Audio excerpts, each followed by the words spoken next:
স্বাগতম জনাইছোঁ আপোনাৰ চেনেল নেশ্যনেল এডুকেশ্যনলৈ। আজি আমি পঢ়িম এটা ট্ৰাইংগেলৰ খুবেই ধুনীয়া প্ৰশ্ন। তেনে প্ৰশ্নটো আৰম্ভ কৰোঁ। In a right triangle the length of the hypotenuse and sides respectively 5 cm and 3 cm. What is the length of the remaining side? মানে কথাটো কৈছে কি এটা ৰাইট ট্ৰাইংগলৰ কথা কৈছে। এটা যোনডাল হাইপোটেনাছ আছে, হাইপোটেনাছডাল 5 আৰু যোনডাল তাৰে এক্সট্ৰা আৰু এডালৰ কি বুলি কয় দিছে 3 সেণ্টিমিটাৰ আৰু এডালৰ মাপ দিছে 3 সেণ্টিমিটাৰ আৰু আমাক তাৰে নেক্সটডাল উলিয়াব দিছে। কাৰণ ট্ৰাইংগল তিনিটা থাকে। চাওক এইটো চাওক ৰাইট ট্ৰাইংগলৰ এটা চাওক in a right triangle the length of the hypotenuse বুলি ক'লে আপুনি এটা বস্তু মনত ৰাখিব, চবতকৈ যোনডাল বেছি লম্বা এডাল হাইপোটেনাছ বুলি ধৰি ল'ব। চবতকৈ বেছি লম্বা এডাল হাইপোটেনাছ ধৰি ল'ব। হাইপোটেনাছ কিমান আছে 5 সেণ্টিমিটাৰ। হাইপোটেনাছ আছে কিমান 5 সেণ্টিমিটাৰ দিছে। and respectively hypotenuse and sides are 5 সেণ্টিমিটাৰ 3 সেণ্টিমিটাৰ। 3 সেণ্টিমিটাৰটো কি হ'ব? 3 সেণ্টিমিটাৰটো আমাৰ যিকোনো এটা ধৰি লওক, এইটো 3 সেণ্টিমিটাৰ। চাওক যেতিয়া কোৱেশ্যনটোত কয় hypotenuse and sides are respectively 5 সেণ্টিমিটাৰ and 3 সেণ্টিমিটাৰ, তেতিয়া আপুনি চাব প্ৰথম শব্দটো ৰিপ্ৰেজেণ্ট কৰিব প্ৰথম সংখ্যাটো আৰু ছেকেণ্ড শব্দটো ৰিপ্ৰেজেণ্ট কৰিব ছেকেণ্ড সংখ্যাটো।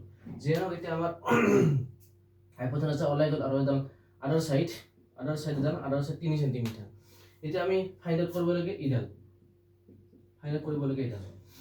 এতিয়া এই প্ৰশ্নটো কৰাৰ কাৰণে এটা ফৰ্মুলা আছে। ফৰ্মুলাটো আমি হাইপোটেনাছ নামেৰে জানো আৰু হাইপোটেনাছ যিটো ফৰ্মুলা হ'ল, ফৰ্মুলাটো আপুনি চাই লওক, মনত ৰাখিব।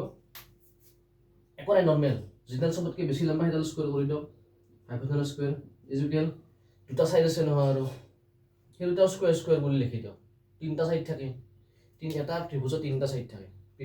হাইপোটেনাছে কাভাৰ কৰি ইডাল। এতিয়া এই দুডাল চাইড আছে, এই দুডাল চাইডটো আপুনি স্কুৱেৰ ধৰি লওক। Actually P square B square হয়। আপুনি যি ইচ্ছা সি তাকে ধৰি ল'ব পাৰে। ধৰি লওক চাইড 1 চাইডটো ধৰিব পাৰে হা। S1 square plus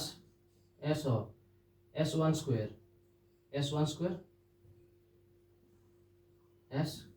square. আপুনি এনেকৈ ধৰিব পাৰে S1 স্কুৱেৰ S2 স্কুৱেৰ। মানে S1 স্কুৱেৰ মানে কি চাইডৰ কথা কৈছোঁ। এডাল চাইড এই দুডাল চাইড।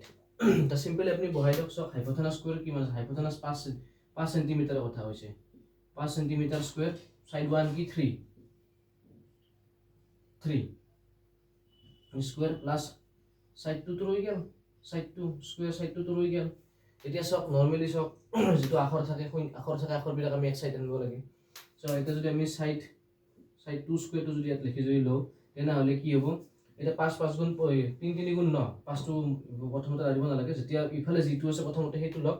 3 স্কুৱেৰ 3 গুণ 9 আৰু 5টো কি প্লাছত আছে, ইফালে গ'লে মাইনাছত হ'ব। কি হ'ব?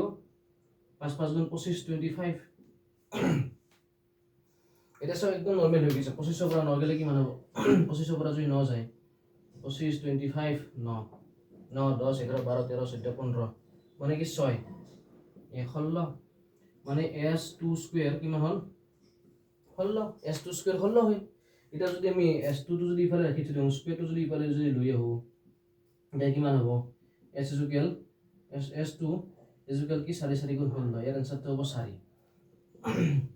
একদম খুবেই ধুনীয়া প্ৰশ্ন। আৰু যিকোনো এটা কথাটো গম পাইছোঁ, এটা যিকোনো কি বুলি কয় আপুনি যদি জমেট্ৰি এটা বা দুটা কুৱেশ্যনতে আপুনি এইটো চল্ভ কৰিব নোৱাৰে বা এইটো কি বুলি ভাবিব নোৱাৰে, বা এইটোতো ইজি হয়। চাওক হাইপোটেনাছ ইউজ কৰিলে আপুনিতো মনত থাকি যাব। এইটো আৰু কি তিনিটা যদি চাইড দিয়ে আৰু এটা চাইড যদি উলিয়াব লাগে, তো হাইপোটেনাছ বুলি কয়। আৰু ত্ৰিভুজৰ ওপৰত বা ৰেক্টেংগলৰ ওপৰত বহুতো ধৰণৰ কুৱেশ্যন হয়।